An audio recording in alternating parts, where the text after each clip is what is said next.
مساء الفل والخيرات. حلقة جديدة من حلقات العشوائي ونتكلم على ماتش الاتحاد. بس انا قبل ما اتكلم على ماتش الاتحاد انا شايف ان التفاعل قل، فمش فاهم في ايه. يعني انا بقول لكم كلام بسيط، يعني على قد ما بقدر، على قد ما بفهم.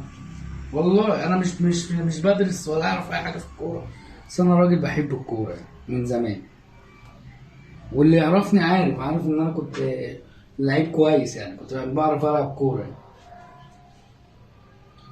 النادي الاهلي النهارده كان اداؤه زي الزفت. الناس كلها تقول لي ايه اللي انت بتقوله ده، احنا كسبانين 3. انا بقى بقول لك الاهلي كان اداؤه وحش النهارده. الاهلي النهارده ما لعبش برده غير ربع ساعه اللي هو جاب فيها الجول، وبعد كده يعني احنا كنا بنلعب بنفس الضغط بتاع كل الماتش اللي فات. اول ما ابتدينا الشناوي، ياسر ابراهيم، عمر عبد المنعم، علي معلول، اكرم، اليو ديانج، سولية، سافيو، عبد القادر، بيرستاو لعيب الزجاجي، كريم فؤاد. ضغطت، عملت كل اللي انت بتعمله كل مره، تخلي السولية يبقى صانع العاب، سافيو بيخش جنب بيرستاو، احمد عبد القادر بيخش، كريم فؤاد بيخش، اكرم بيطلع، علي بيطلع. ضغطت، جبت جون. بعد كده حبيت تكمل بنفس القصه دي، لعبت الاتحاد بقت هي اللي بتخترقك من عند الحته بتاعت اكرم اللي احنا كل مره بنتكلم عليها. يعني اكرم كان اول ما ابتدى الموسم كان تمام وقافل لو بتلعب مع فريق تقيل مثلا سي مثلا فريق زي فيوتشر اللي هو هتلعبه الماتش الجاي، ممكن يستغل اللقطه زي دي ويعمل عليك كذا مره، مع ان الاتحاد النهارده استغلها وجاله ضربتين جزاء. لو الاثنين كانوا دخلوا الدنيا كانت هتتغير. انت ضربه الجزاء الاولانيه اللي هي جت من اندفاع ياسر ابراهيم، هي جايه من ورا اكرم. وضربه الجزاء الثانيه اللي عبد الشناوي هي برده جايه من ناحيه الشمال، من ناحيه علي معلول. ليه بقى؟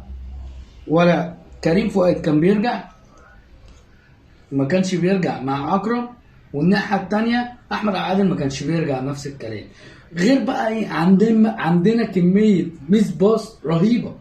يعني انت بتلعب في النادي الاهلي، مش فاهم برضه. يعني انت المفروض المباصيه عندك دي تطلع زي المسطره.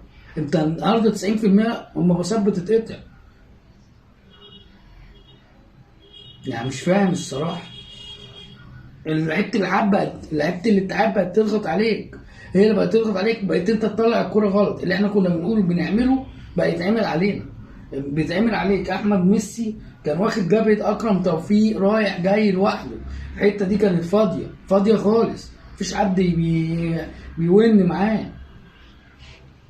الناحيه الثانيه علي معلول يعني كان اجى عليه فتره خلاص بقى واقف ورا، مش عارف يطلع قدام بسبب ان احمد عبد القادر ما بيتحركلوش، فقفل الجبهه عليه. يعني احمد عبد القادر من الحته دي كان واقف في الخط. المفروض احمد عبد القادر يبقى داخل جوه هنا كده، لا احمد عبد القادر جه بعد الجون بدا يمشي على الخط هنا، فاصبحت الكوره علي معلول مش عارف يطلع، بيجي لغايه هنا. علي معلول يجي لغايه بعد نص الملعب بشويه ويعمل عرضيه. ده اللي بيعمله علي معلول.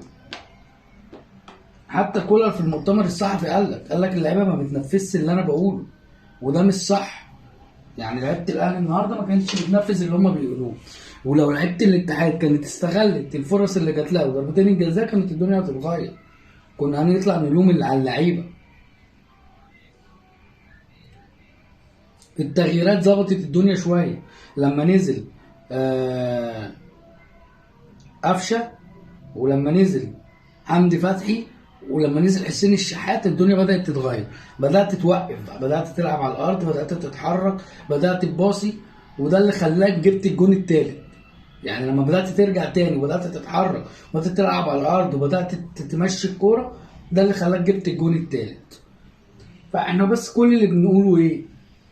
ركز، نفذ تعليمات المدرب، اضغط، باصي صح، ده اللي احنا طالبينه منك. انت لعيب كبير بتلعب في نادي كبير، بس الحمد لله ربنا كرمنا بالثلاثة بونت وبقينا اول الدوري، عايزين نستمر. ما نعملش كده ونيجي اخر 5-6 متوشه نبص نلاقي الدنيا وقعت مننا وتخسر الدوري. لا مش هينفع السنه دي كمان، مرتين كفايه، مش هينفع التالتة، اسمع مني. محدش هيستحملك، محدش هيستحملك. ركزوا بس. شكرا.